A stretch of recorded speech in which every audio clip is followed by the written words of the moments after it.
Preschool teachers play a vital role in shaping young children's early learning experiences, laying the foundation for their cognitive, social, and emotional development. Interviews for preschool teacher positions often assess your understanding of child development, creativity, classroom management, and communication skills with both children and parents. Demonstrating patience, enthusiasm, and a strong educational philosophy is essential to stand out in such interviews. In this video, we will cover common preschool teacher interview questions, along with sample answers and practical tips. This guide will help you present yourself as a compassionate, skilled, and prepared candidate ready to foster a positive learning environment for young children. The role of preschool teachers. Preschool teachers guide children through the early stages of learning by creating engaging activities that promote social, emotional, and cognitive development. They are responsible for planning lessons, managing classrooms, assessing developmental milestones, and communicating effectively with parents. Employers seek candidates who are nurturing, creative, and capable of fostering a safe, stimulating, and inclusive learning environment. Preparing structured answers with real-world examples can help you showcase both your knowledge and your teaching approach effectively. Question 1. Why do you want to become a preschool teacher? Here's how you can answer. I want to become a preschool teacher because I am passionate about supporting young children during their formative years. I enjoy creating engaging activities that promote learning, curiosity, and creativity. Seeing children develop new skills, gain confidence, and express themselves positively is incredibly rewarding, and I want to contribute to their growth in a meaningful way. Tip: highlight personal motivation, passion for early childhood education, and a focus on child development. Question 2. What qualities make an effective preschool teacher? Here's how you can answer. An effective preschool teacher should be patient, compassionate, and creative. Strong communication skills are essential for interacting with children, parents, and colleagues. Organization, adaptability, and the ability to manage a classroom while fostering a positive and safe learning environment are also critical. A good teacher observes children closely and tailors activities to meet their individual needs. Tip: emphasize traits that reflect both personal qualities and professional competence in early childhood education. Question 3. How do you handle challenging behavior in the classroom? Here's how you can answer. When a child exhibits challenging behavior, I first observe to understand the underlying cause, whether it's frustration, fatigue, or a need for attention.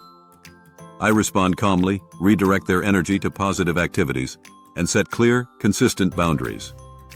I also communicate with parents to ensure strategies are reinforced at home. Maintaining patience and consistency helps children learn appropriate behavior over time. Tip: show understanding of child psychology, patience, and consistent behavior management techniques. Question 4. How do you create a positive learning environment? Here's how you can answer. I create a positive learning environment by organizing a classroom that is safe, welcoming, and stimulating. I incorporate a variety of activities that cater to different learning styles, including hands-on projects, storytelling, and group activities. Encouragement, praise for effort, and constructive feedback help build children's confidence. I also foster respect, empathy, and collaboration among students to create an inclusive and supportive atmosphere. Tip: demonstrate creativity, structure, and a focus on both academic and emotional development. Question 5. How do you plan lessons for preschool children? Here's how you can answer. I plan lessons by first considering developmental milestones and learning objectives. I design activities that are age-appropriate, engaging, and flexible to accommodate children's interests and energy levels. For example, a lesson on numbers might include counting games, songs, and interactive activities to reinforce learning. I also integrate opportunities for social interaction and fine motor skill development to provide a holistic learning experience. Tip: highlight planning skills, creativity, and knowledge of child development principles. Question 6. How do you communicate with parents about their child's progress? Here's how you can answer. I communicate with parents regularly through meetings, progress reports, and informal conversations. I provide clear examples of their child's achievements, areas for improvement, and suggested activities to support learning at home. I also encourage parents to share observations and collaborate in creating strategies to support the child's development effectively. Tip: show the ability to maintain professional, constructive, and collaborative communication with parents. Question 7. How do you handle children with special needs? Here's how you can answer. I approach children with special needs with patience, understanding, and individualized attention. I collaborate with specialists and parents to implement strategies that support their learning and inclusion. I also adapt classroom activities to meet their unique needs while fostering interaction with peers.